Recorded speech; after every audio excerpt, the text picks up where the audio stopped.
Okay, time for another revisited review, and I really hope you enjoy watching these because the only reason why I make them is you. Whenever a phone gets a bigger update or something like that, and you ask me if you should get this phone or not, I definitely think it's worth taking another look at it, and today I'm going to do just that with the Honor 5X, and the reason why is back when I reviewed it the first time, I complained too much about the lag. At least for me, that's why I never really could recommend it.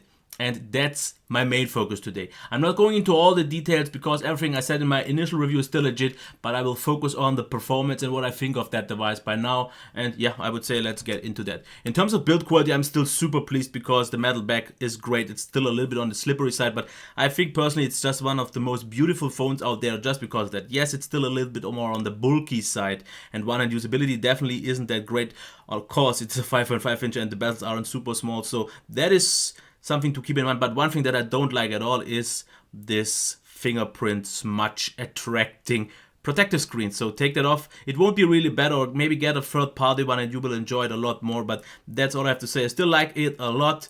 And the fingerprint reader is a little bit on the slower side by now, but still definitely pleasing. The display, I have to say, is still a very, very good one, especially 1080p. Very clear. Viewing angles are maybe not the most stable ones, but the outdoor visibility is great.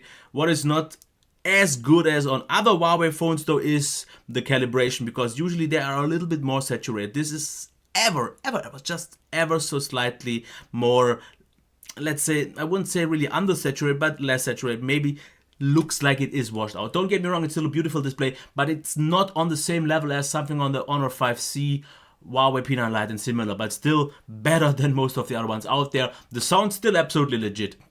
Very loud speaker, overall nice balance. Only the highs are a little bit tinny, like the overall sound, but that's just a little thing, and no, it's still absolutely pleasing. Headphone jack still average, like on pretty much every other phone. There is like maybe a handful of phones that deliver anything better than this one, so not really something to concern about. But I would say let's get into the one big important part, the performance. Let me kill off all the apps, so just we are clear on that. Let me launch a few ones, and you will see that they launch, I would say, moderately fast. Definitely nothing to really complain about, but it's not something super snappy. And especially the more apps you use, the more sluggish this phone becomes. And this is something that I definitely noticed on a little bit more heavier tasks. I definitely noticed that it can get, yeah. Other than that, Chrome, absolutely fine. Once it is fully loaded, let's give it a sec, you will see that the browsing performance is still okay. Yes, there is some odd lag still here and there sometimes, but nothing you should really bother. The browsing performance is absolutely solid, but I still have to say, even though I now have the Marshmallow update, I'm still not pleased with the performance, because yes, it is noticeably smoother than before, but as you can see here, this still doesn't look right to me. There's some odd stuttering going on, and I wouldn't really call it even lag, but I guess you can see that. This, to me, just doesn't look right. And the main reason why I didn't really recommend this phone or any other Snapdragon 615 device is this odd scrolling. And no, the Marshmallow update hasn't changed.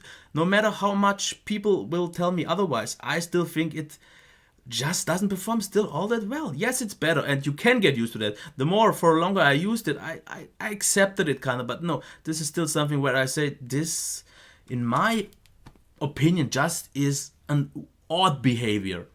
If you don't maybe scroll too much and you mostly use the browser and just use, let's say, like messenger apps where you just don't scroll all that much, you will be fine. And there are a lot of people, and I've seen this in the comments from my G8 review or any other 615 device or 616 device, that people still think it is lag-free, it is performing well. So all these people will be even more so happy now, but all the people that think like I do, that the 615 just doesn't perform all that well, and I would even recommend something like a Snapdragon 410 over that one, those will agree with me. But gaming performance is still absolutely fine. Yes, it gets quite warm, especially in the summer here, but it was usually absolutely fine. In terms of battery life, 2 hours and 10 for a full charge, absolutely fine here. And the battery life seemed a little bit better this time than on the first time, but I guess it's mostly due to a little bit of a different behavior. With a brightness of 30%, I reached like 4.5, quite solid in terms of mixed use. I even got close to 5, where I was like half an hour less in my first testing, but I would say that's just my behavior. I wouldn't really say the battery life has improved, but it definitely didn't diminish, and that is the most important part.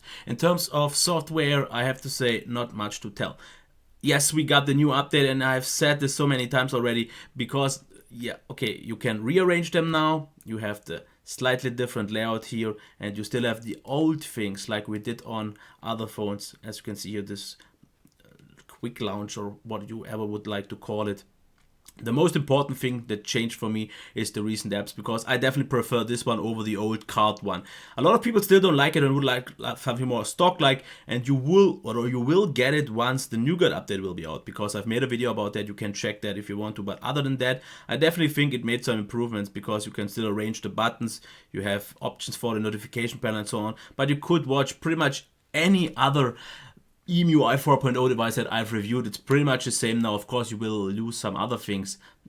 A few minor options are always a little bit different, but overall, it's solid software by now, and they did a good job. In terms of camera, just real quick, selfies actually super pleasing, absolutely nice. Low light, not that great. Pictures outdoor with good lighting, absolutely solid.